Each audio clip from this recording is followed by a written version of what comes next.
नमस्कार मंडळी, आपण आलो आहोत शेवग्याच्या वावरामध्ये. आपण साधारणपणे जून जुलै किंवा नोव्हेंबर डिसेंबरला जे लोक शेवगा लागवड करतात त्यांच्यासाठी आपण अजून एक प्रयोग करणार आहोत. तो म्हणजे काय, की साधारण आता उन्हाळ्याचा मोसम असल्यामुळे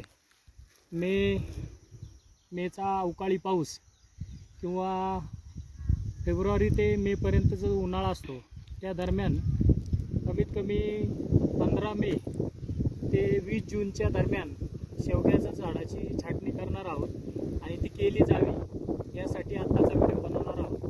तरी साधारणपणे शेवग्याची उंची किती असावी, शेवगा कटिंग करण्याची पद्धत काय असावी, तर अंदाजे मोजमाप जर घेतलं तर 3 ते 4 फुटाच्या अंतरावरती शेवग्याची कटिंग असावी. जर शेवगा प्राथमिक याला लावला म्हणजे पहिली जर तोड असेल शेवग्याची तर त्याला पंच कटिंग असं केलं जातं. आणि शेवगा जर जास्त वयस्कर असेल, 3 वर्षापेक्षा जास्त असेल, तर त्याला बुडखापासून कट करायचा असतो. तर आपण पाहूया की आता सध्या आपली पंचमुखी कटिंग चालू आहे, त्याच्यामुळे मी साधारणतः 3-3.5 फुटाच्या अंतरावरती शेवग्याचं हे कटिंग करतोय.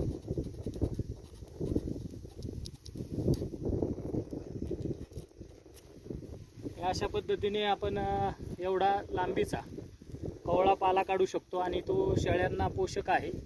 तुम्ही त्याचं खाद्य म्हणून कोंबड्यांना आणि शेळ्यांनाही खाऊ घालू शकता. यामध्ये उत्कृष्ट अशी प्रथिनं तसेच 120 रोगांवरती मनुष्याच्या औषध म्हणून या शेवग्याच्या पालाचा उपयोग केला जातो.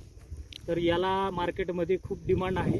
दरम्यानच्या काळामध्ये हा शेवगा 700 रुपये पर kg पर्यंत गेला होता.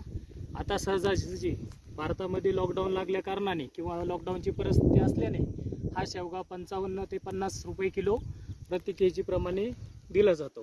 तरी माझ्या सर्व शेतकरी बांधवांना अशी विनंती आहे की त्यांनी निश्चित स्वरूपामध्ये ह्या शेवग्याचं पीक घ्यावं आणि भरघोस उत्पन्न घ्यावे. धन्यवाद. जय शिवराय, जय शंभूराजे.